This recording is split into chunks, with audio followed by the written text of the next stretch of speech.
Hi friends, అందరూ ఎలా ఉన్నారు? ఇప్పుడు మనం ఉప్పు చేప చిక్కుడుకాయ కర్రీ ఎలా ప్రిపేర్ చేసుకోవాలో చూద్దాము.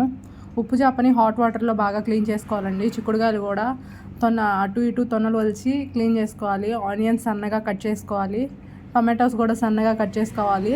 ఒక ప్యాన్ పెట్టుకొని ఆయిల్ బాగా హీట్ అయ్యాక దాంట్లో మనం ఇందాక క్లీన్ చేసుకున్న ఉప్పు చేప వేసుకొని ఫ్రై చేసుకోవాలి. బాగా కలర్ మొత్తం చేంజ్ అయ్యేలాగా, రెడ్ కలర్ వచ్చేలాగా ఫ్రై చేసుకోవాలండి. ఇప్పుడు పసుపు, కొంచెం ఉప్పు వేసుకొని దాంట్లో ఉన్న పచ్చివాసన పోయే వరకు ఫ్రై చేసుకోవాలి.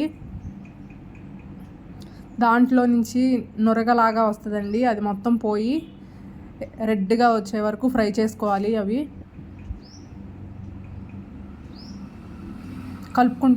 కలుపుకుంటూ ఉండాలి, లేకపోతే మాడిపోతాయి.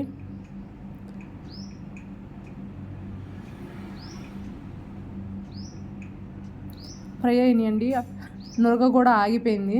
ఇంకా అవి ఒక ప్లేట్లోకి తీసుకుందాము.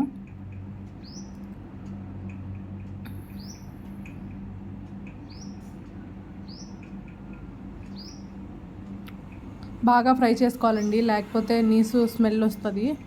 కొంచెం పసుపు, ఉప్పు వేసుకొని ఫ్రై చేసుకోవాలి. ఇప్పుడు అదే ఆయిల్లో మనం కట్ చేసుకున్న ఆనియన్స్ కూడా వేసుకొని ఫ్రై చేసుకోవాలి, కలర్ చేంజ్ అయ్యే వరకు. ఆనియన్స్ బాగా మగ్గాలండి. ఒక మూత పెట్టి ఒక 5 minutes అలా మగ్గాలి. అలా ఆనియన్స్ ఫ్రై అయ్యాక మనం ఇందాడ చిక్కుడుకాయ అవి కూడా వేసేసుకొని ఫ్రై చేసుకోవాలండి. ఇప్పుడు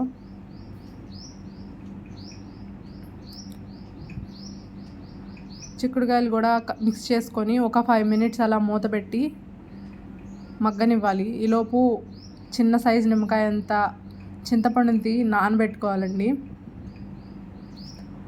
ఫ్రై అయిపోయినాయి చిక్కుడుకాయలు కూడా. ఇప్పుడు మనం టమాటో వేసుకుందాము. టమాటో కూడా వేసుకొని బాగా మిక్స్ చేసుకొని ఒక 10 minutes లో ఫ్లేమ్లో టమాటో అన్నీ మగ్గేలాగా మూత పెట్టుకొని మగ్గించుకోవాలండి. మగ్గాయి. ఇప్పుడు కూరకి సరిపడినంత కారం వేసుకోవాలి. నేను 3-4 స్పూన్స్ వేసానండి. ఇంకా స్పైసీ కొంచెం కావాలి అనుకుంటే ఇంకొంచెం వేసుకోవచ్చు.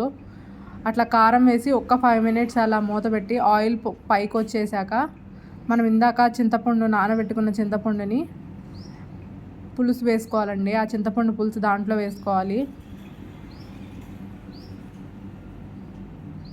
వేసుకొని బాగా మిక్స్ చేసుకోవాలి.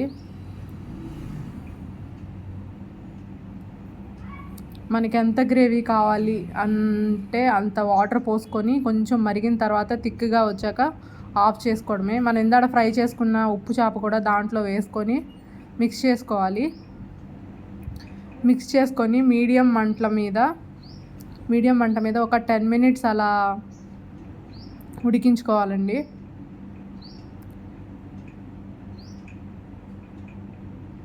అంతే, ఇంకా కర్రీ రెడీ అయిపోయింది. ఛానల్ ఎవరన్నా కొత్తగా చూసేవాళ్ళుంటే ప్లీజ్ లైక్ చేయండి, షేర్ చేయండి. రెసిపీ ఎలా ఉందో కమెంట్ చేయండి. ఇంకో 2 minutes అలా మగ్గనిచ్చిన తర్వాత స్టవ్ ఆఫ్ చేసుకోవడమేనండి.